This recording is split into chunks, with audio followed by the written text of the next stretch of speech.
আজকে ফেসবুক বন্ধ, ইন্টারনেট বন্ধ, ইউটিউব বন্ধ, সোশ্যাল মিডিয়া বন্ধ। দেশের কোথায় কোন ঘটনা হচ্ছে আমরা জানি না, কোথায় কি ঘটতেছে আমরা জানি না, কোথায় আমার ভাই শহীদ হচ্ছেন, কোথায় আমার বোন শহীদ হচ্ছেন, কোথায় কে মারা যাচ্ছেন বোঝার কোনো বুদ্ধি নেই। বর্তমানে বাংলাদেশের যে পরিবেশ তৈরি হয়েছে, নিঃসন্দেহে ফিলিস্তিনে, গাজা আর আমার দেশের মধ্যে বর্তমানে কোনো পার্থক্য নাই। সবকিছু অবরুদ্ধ, নিউজ পাওয়ার মতো খবর নাই, সুযোগ নাই, তথ্য পাওয়ার মতো কোনো সুযোগ নেই। আজকে চতুর্দিকে শুধু হাহাকার। আমার শত শত ভাইদেরকে শহীদ করে দেওয়া হচ্ছে, নিরীহ ছাত্রদেরকে গুলি করে শহীদ করে দেওয়া হচ্ছে। আজকে কত মায়ের বুক খালি হয়ে গেল, কত বাবার বুক খালি হয়ে গেল। আজকে বাবা মা নিজেদের সন্তানদেরকে হারিয়ে চোখের পানি ফেলে কান্না করে করে হাহাকার করছেন।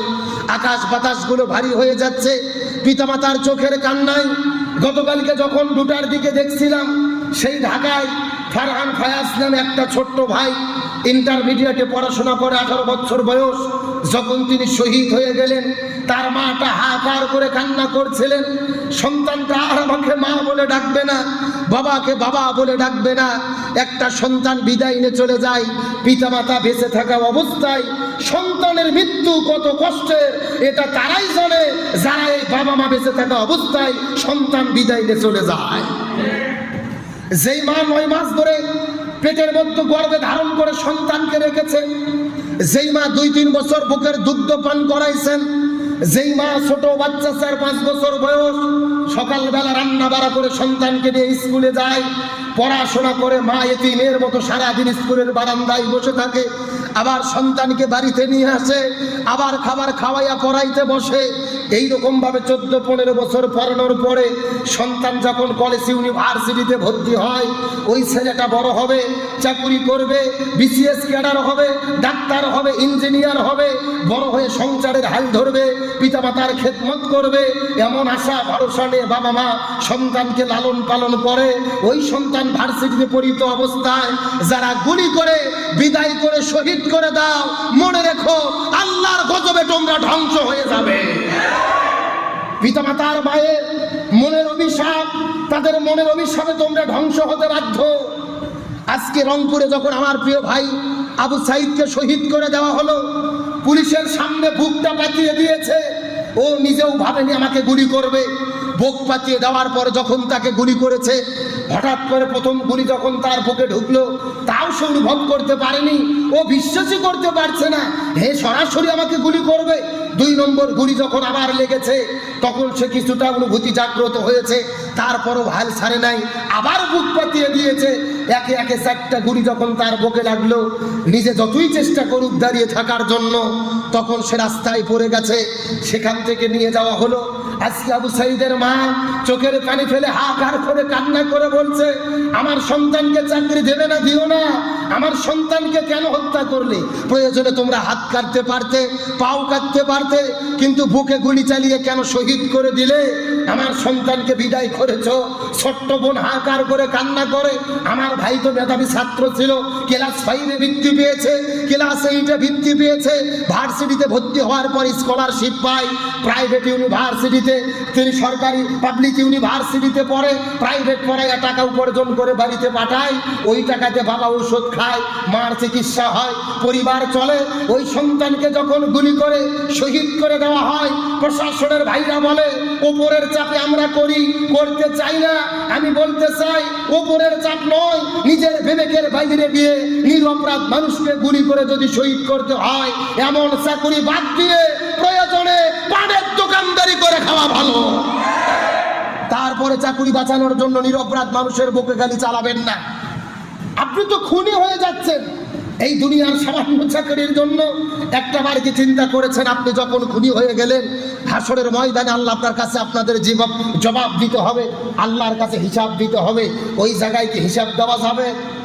আরো জোরে বলেন, হিসাব দেওয়া যাবে? আজকে ছাত্ররা যেই দাবি নিয়ে মাঠে নেমেছে, এই দাবি কি অযৌক্তিক?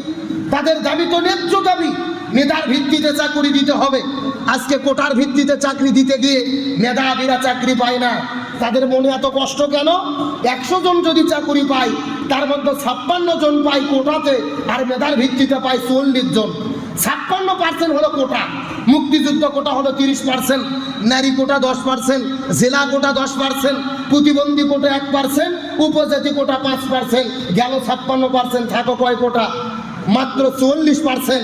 এই 40%-এর ভেতরে মেধার ভিত্তিতে চাকরি, তাও মেধাবীরা চাকরি পায় না।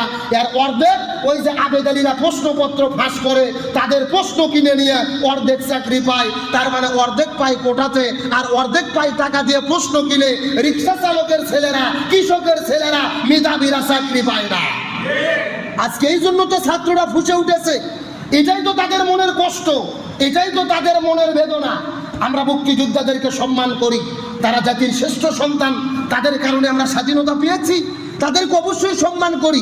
20,000 টাকা মাস তাদের ভাতা দেওয়া হয়, আমরা সরকারকে বলবো প্রয়োজনে 50,000 টাকা করে দেন। কথা কন না কে? তারা বেঁচে থাক, সম্মান নিয়ে বেঁচে থাক। কিন্তু মুক্তিযোদ্ধা মরে গেছে, তার কোটায় ছেলেরা চাকুরি, ছেলে পর্যন্ত মানা যায়। 2 লক্ষ মুক্তিযোদ্ধা, সন্তান হলো 4 লাখ। এখন ছেলের পরে যদি নাতি ধরেন একটা করে, মুক্তিযোদ্ধার নাতি হলো 12 জন, তাহলে মুক্তিযোদ্ধা কয় লাখ হয়?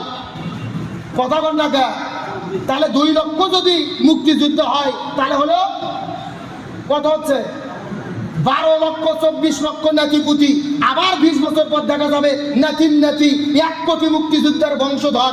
এভাবে যদি পর্যায়ক্রমে চলতে থাকে, 20 বছর পরে দেখা যাবে সব মুক্তিযুদ্ধের কোটায় চাকরি পাবে, মেধাবীরা চাকরি পাবে না।